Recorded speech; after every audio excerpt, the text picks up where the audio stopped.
அதுக்கப்புறம் என்ன ஆகுமா, உடனே வந்து எல்லாருமே வந்து ராஜாவுக்கு வந்து தெரிஞ்சிடுமா. அப்போ ராஜாட்ட வந்து எல்லோரும் முறையிடுவாங்களாம், இது மாதிரி ஆச்சு அப்படின்னு சொல்லிட்டு. உடனே ராஜா 2 ராணிகளையும் கூப்பிட்டு, நீங்கள் ஏன் அப்படி பண்ணீங்க அப்படின்னு கேட்பாங்களாம். நல்ல ராணி சொல்லுவாங்களாம், இது மாதிரி மக்கள் வந்து கஷ்டப்படுறாங்க, அதனால் அவங்க ஆசையை நிறைவேற்றணும் அப்படின்றக்காக, அவங்களுடைய கஷ்டத்தை போக்கணும் அப்படின்றக்காக செஞ்சேன் அப்படின்னு சொன்னாங்களாம். கெட்ட ராணி சொன்னாங்களாம், அவங்க வந்து இப்படியே இருந்து ரொம்ப சோம்பேறியாக ஆகிட்டுருக்காங்க ராஜா, அதனால் அவங்க என்ன பண்ணணும், அவங்க ஆசையை சின்ன ஆசையை கூட பறித்து அவங்கள திருப்பி வந்து நல்வழிப்படுத்தணும், இது மாதிரி வந்து வீட்டிலே சோம்பேறியாக இருக்கிறாங்க அப்படின்றக்காக தான் நான் அப்படி செஞ்சோம் அப்படின்னு சொல்லிட்டாங்களாம்.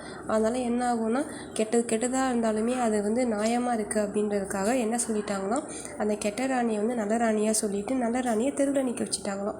அதுக்கப்புறம் அந்த தெருவில் அந்த ராணிக்கு ரொம்பவே கஷ்டமாக போச்சான். அதுக்கப்புறம் சரி, நீங்கள் இப்படி தெருவில் நிற்க வச்சு கஷ்டப்படுத்திட்டீங்க, அதனால் நான் என்ன பண்ணேன்னா எங்கள் அம்மா வீட்டுக்கு போகிறேன் அப்படின்னு சொல்லி அந்த ராணியை கோச்சிட்டு போயிடுவாங்களாம். போனதும் உடனே கெடுதல் பண்ண ராணிக்கு ரொம்ப சந்தோஷம் வந்துருச்சான். சரி, அப்போ இனிமேல் நம்ம நிறையா கெடுதல் பண்ணலாம் அப்படின்னு சொல்லிட்டு என்ன பண்ணாங்கன்னா, அங்கே சுற்றி இங்கே சுற்றி எல்லாத்துலேயும் கை வச்சு அந்த ராணி வந்து என்ன பண்ணாங்கன்னா, கடைசியில் புருஷன்கிட்ட பிடிச்ச விஷயம் என்ன அப்படின்னா, அவனுடைய அன்பான வாள் மட்டும்தான் இருந்ததான். அந்த வாளையும் பறிச்சிருவாங்களாம். பறிச்சுட்டு நீ இனிமேல் சிறைக்குள்ளேயே இரு, நானே ஆட்சி புரியிறேன் அப்படின்னு சொல்லி பூட்டி வச்சுட்டாங்களாம். உடனே அந்த ராணிக்கு வந்து இந்த விஷயம் வந்து தெரிஞ்சதும் திருப்பி வந்து காப்பாற்றினாங்களா இல்லையா அப்படின்ற மாதிரி இந்த ஸ்டோரியை முடிச்சிருவாங்க.